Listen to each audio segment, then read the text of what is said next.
You know, we always tell you that sleep is essential to helping your diabetes levels and things like that. I know we say so. So when we ask you to sleep, we're asking you to naturally try and get yourself to sleep. And I understand that some of you struggle with sleep, and so obviously your numbers are doing this. And some people often say to me, I want sleeping tablets because you told me to sleep.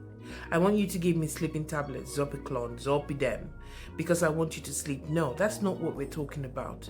Because when you start taking the sleeping pills to encourage your body to sleep, you are going to get hooked on this. And for us to bring you off this can start to lead to problems.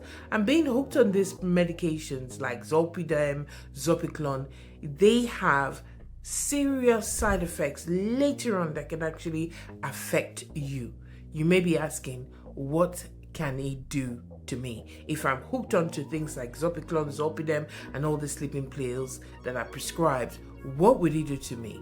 Now, these medications can actually, when they're taken for a very long period of time, can actually start to block some brain chemicals in your brain, of course. And long-term use of that can actually lead to what we call anticholinergic burden. What does this mean?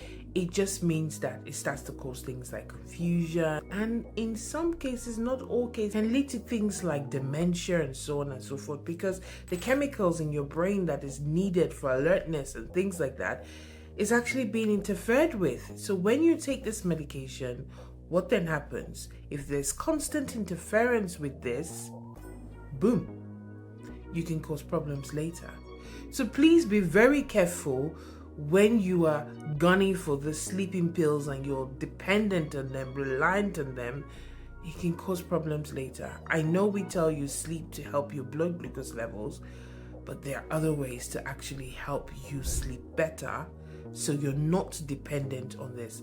There's no problem if you prescribe them for a couple of days here and there, but you have people taking them for years and years and years and trying to get them off it. They're so dependent on it, the body's dependent on it, and it doesn't have the natural rhythm that it needs to be able to fall asleep normally.